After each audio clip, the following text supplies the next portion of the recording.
This is MTG Burgeoning, your channel for all things magic.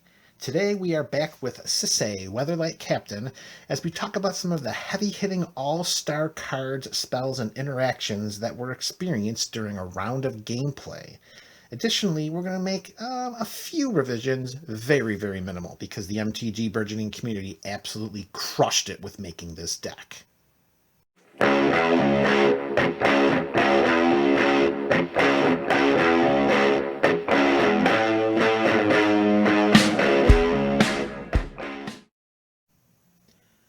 Welcome back, fans of MTG Burgeoning, and welcome back, fans of Build a Deck Tuesday. Today, we are going to talk about Sisay, of course, and if you missed any of the previous episodes featuring our Weatherlight Captain, you can click on any of the links below to bring you right up to speed. Today, we are going to talk about just a few revisions that we're going to make to this deck, and it's very, very minimal. It's a 4-card swap, and that's pretty much all. And then we're going to turn our focus to some of the predictable all-stars that have been just ridiculously powerful in this deck, in addition to a couple of cards that may not have been as valuable, but are proving to be indispensable in this deck. So let's begin with our few revisions that we're going to do. The first one that we're going to take out is the copy of Plea for Guidance. This was a sorcery for 5 and a white. We search our library for up to 2 enchantment cards, reveal them, and put them into our hand. The times that I had this card in my hand, the 6 CMC felt intimidating, felt a little overwhelming to bring a couple of enchantment cards to my hand when I would most likely not be able to play them that same turn. So what I want to do is to try to keep the same semblance of spell type and spell functionality with each one of these swaps. So as a way in which to follow that path, specific with Plea for Guidance, that's going to come out and it's going to be replaced by a copy of Idyllic Tutor. Idyllic Tutor does the exact same thing that Plea for Guidance does, but exactly at 50% the converted mana cost and 50% of the searched and placed into your hand enchantments. So instead of tapping out or tapping the majority of our lands to get a couple of enchantments into our hand that we may or may not even be able to cast that turn, putting Idyllic Tutor in its place, allowing us to search up that key enchantment that we can use and cast right there, is a lot more effective. It seems much more efficient, particularly if I'm looking for a removal spell like Oblivion Ring or Banishing Light. So, Plea for Guidance out, Idyllic Tutor in. Okay, next up, we are going to replace Ephara, God of the Polis. So this is not a blink deck. This is not a deck that has very much to do with flash either. So what we're really doing is if we can get a creature into play, we are able to draw a card during our opponent's next turn, because we're not really generating any other creatures outside of maybe some interactions with Gen Arcanum Weaver, getting an enchantment from our graveyard, getting it into play, as long as we have our what's its name? The two and two whites Pegasus that makes other Pegasus, the Archon that makes Archon of Sun's Grace. I mean, outside of those types of interactions, we just were not generating enough of what Ephara is best at, and that is drawing cards. That's the best thing that she is, and that's what the hope was putting her in the deck. It's just not getting us enough card draw. So Ephara is going to come out. It is a god, so that's going to hurt us a little bit, and additionally, she's not going to be replaced with a god. So not only are we losing a god, we're losing an enchantment as well. So that takes a little bit of a hit with our enchantment theme. It takes a little bit of hit when we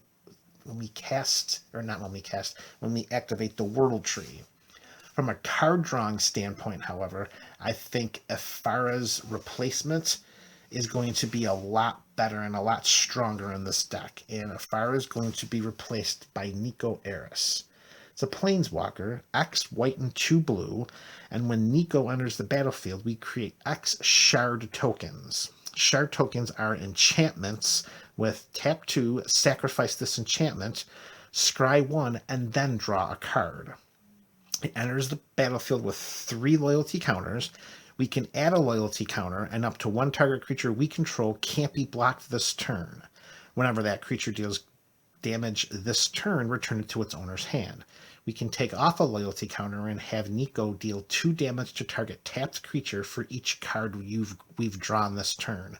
So that's very interesting that we can put down Nico and then we can take off a loyalty counter and do some damage if we're able to draw some additional cards. That's not something that's really in an Azorius wheelhouse, is it? And then lastly, we can take off a loyalty counter from Nico to create a shard token. So if we're just looking at it from an investment standpoint, we are able to generate better and more consistent card draw by putting Nico in a forest place. Now, it might be difficult to protect her, but I did not have much difficulty protecting Calyx, Destiny's Hand, the deck's only other planeswalker. So I do believe that Nico will provide better and more stable card drawing than Afara did. And I also do not believe that the loss of one enchantment god will throw off what we're trying to accomplish with the Wordle Tree and any of the other enchantment related cards that we have in this deck. Okay, so those are the first 2 revisions. Revision number 3, we're going to replace Heliod Suncrowned. There is not a great deal of lifelink in this deck, and although Heliod comes with a built-in lifelink enabler, which will allow our enchantments to get +1/+1 counters, I didn't really use it that much. There weren't many times where we were swinging in and doing a little chump attack here, chump attack there. It was more about just trying to control the board, get the sanctums out in play, get some of our gods out there, and then just move closer and closer to the end game. And I feel that I sense that there are other gods that would bring more to the overall deck than Heliod's lifelink ability.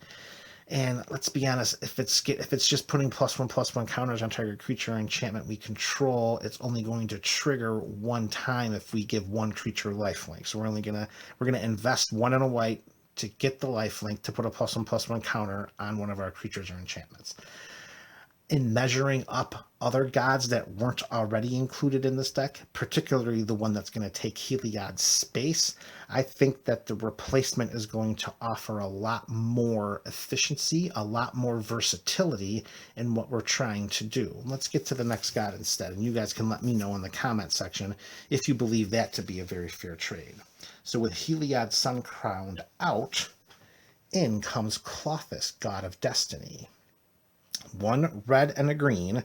It's a 4/5 legendary enchantment creature god, so the CMC and the enchantment god part remain the same from Heliod to Klothys. And of course the devotion's a little higher because we're in, Gruul colors, because it's 2 colors, but that's not really a problem either. At the beginning of our pre-combat main phase, exile target card from a graveyard. If it was a land, we add red or green. Otherwise, we gain 2 life, and Klothys deals 2 damage to each opponent. So in a way, Klothys brings a lifelink ability similar, not really even similar to what Heliod does, because it's a built-in lifelink ability as long as we're able to target those lands as long as we were able to target lands in the graveyard. Additionally, gaining the 2 life and having Klothys deal the 2 damage to each opponent just seems like it's stronger than what Heliod can do. So with the CMC of around 3 and each having a lifelink characteristic, I think Klothys is stronger in this deck because it will also give us an additional way in which to interact with our opponent's graveyards. We don't really have a lot of that in this deck, and Klothys provides more than what Heliod does. And those were the reasons why I decided to replace Heliod with Klothys. The 4th and last revision, this one was really tough. I really languished in trying to find a card to remove from the deck in order to put this card in. And it just came down to trying to do a cross-section of what are some of the strengths of the deck so that maybe we can make one of our biggest strengths just a little weaker to make other parts of the deck even stronger. And that's why I had to come to the decision to decide to cut Skyshroud Claim. Now, we don't have a ton of ramp. Now, I will slide Skyshroud Claim to the left a tiny bit, because in some way, Klothys will also offer us some ramp if we're exiling some of those fetch lands that are in the graveyards, giving us a red and a green. I mean, it's not something that's going to be reusable like Sky Shroud Claim giving us a couple of forest cards, but I had to make a concession somewhere in the deck. And the card that's replacing Sky Shroud Claim is not similar to the previous 3 changes, because there's not going to be a great deal of similarity to the card going in versus the card coming out. So the overall ramp is going to take a hit in order for the overall strength of the deck to become, for the overall deck to become stronger. So with Sky Shroud Claim coming out, the card going in is going to be a copy of Destiny Spinner. It's an enchantment human, and it's 1 and a green for a 2/3 body. It says creatures and enchantment spells we control can't be countered. That's a bigger deal than I thought it was, because having opponents just sit back with their counter magic, well, that proved to be problematic at times during gameplay. So having some built-in protection is very, very nice, particularly if we can get Destiny Spinner in play with Greater Auramancy or with Sterling Grove, because then they can't even come after the Destiny Spinner, because the Destiny Spinner will have Shroud from Sterling Grove or Shroud from Greater Auramancy. So I really want to include Destiny Spinner just for that. However, the wall of text underneath the can't be countered clause is just as preferable. For 3 and a green, target land we control becomes an XX elemental creature with trample and haste until end of turn, where X is the number of enchantments we control, and it's still a land. So late game, when we're just sitting there with a bunch of mana and looking to try to do some damage here, do some damage there, or act as a blocker, with Destiny Spinner on the battlefield, we can turn our lands into massive XX elemental creatures with trample too. There are a ton of enchantments in this deck. And particularly by adding Nico, we have the ability to get even more enchantments en masse, making Destiny Spinner even stronger. And I really think, putting the 2 cards next to each other, Sky Shroud Claim versus Destiny Spinner, like I said, it was tough to pull Sky Shroud Claim, but I think the deck is better with a Destiny Spinner than it is with a Sky Shroud Claim. Further gameplay will tell that story. All right, now briefly, I want to just talk about some of the cards that were just absolutely ridiculously great in this deck, whether it was expected to or not. And the first one's going to be Paradox Haze. This gave opponents fits when I had Sanctums in play, and then the Paradox Haze 2 giving me an additional upkeep, having the Sanctums trigger twice. Paradox Haze was just an all-star. The best card that was paired with Paradox Haze during gameplay was Sanctum of All. This was just an amazing combination, having 2 upkeeps, having Sanctum of All trigger twice, going to get 2 of the Sanctums I wanted in play most. It did not take very long to hit Sanctum of All's second ability of controlling at least 6 or more shrines.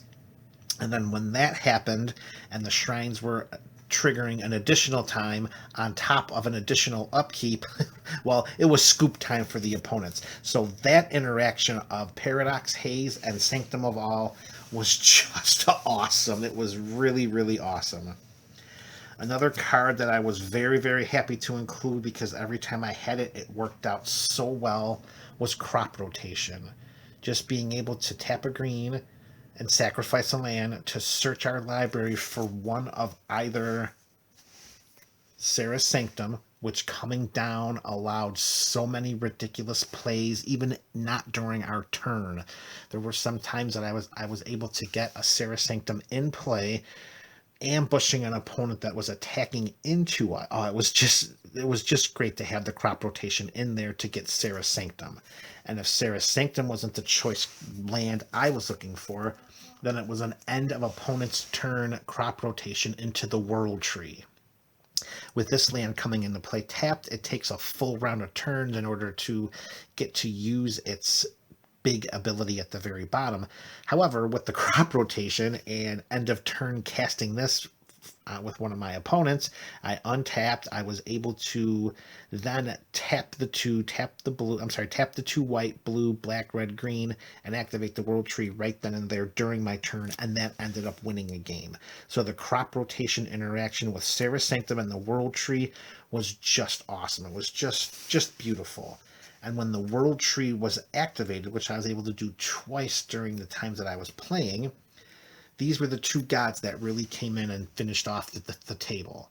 Perforos coming in and giving all of the gods haste, and Perforos on the right hand, Perforos the Bronze-Blooded, coming in and giving all other creatures I control haste, and then Perforos, God of the Forge, coming in, and when all of the devotion is checked and they become creatures, well, all of the 2 points of damage that each creature does to each opponent really whittled down the life totals before I needed to send the necessary gods in to finish the job. So the double Perforos coming in off of an activation of the World Tree was game ending.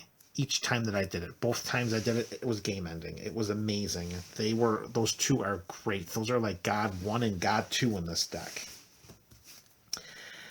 Here's a card that was added for flavor, but its functionality and interaction with the deck is amazing, and that is Altar of the Pantheon. You know, it's got the Manalith feature of costing 3, and it taps for 1 mana of any color, and then there's some incidental life gain. If we control a god or a legendary enchantment, we gain a life, which, let's face it, this deck is filled with legendary enchantments and gods.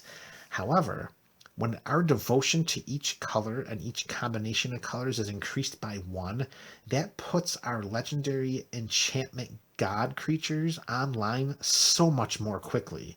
The Altar of the Pantheon was the most surprisingly powerful card that I played with so far in this deck. And 2 more cards to talk about. These were 2 absolute game-winning cards, particularly with what this deck is all about. The first one is Dance of the Manse. With a graveyard full of enchantments, casting the Dance of the Manse, of course, with the haste granted by Perforos the Bronze-Blooded, gave me an army of hasty enchantment creatures with 4/4 power toughness from all of the sanctums and other enchantments that were sent to the graveyard during gameplay. Dance of the Manse was a game winner in the 1 time or maybe 2 times I cast it. I can't remember, but I remember it was a very memorable card. And the last card I want to talk about as an all-star in this deck is Decree of Annihilation. This card was almost unfair to play. I almost felt bad casting this and having my opponents just sit there and watch me do all of my different interactions with the shrines and all of my enchantments staying in play. I mean, to commit to 10 mana, 8 and 2 red, to exile all artifacts, creatures, lands, graveyards, and hands from the game. Notice what's not exiled. Enchantments and planeswalkers, which are predominantly what this deck is comprised of. So Decree of Annihilation was the other powerhouse card that was just awesome in this deck.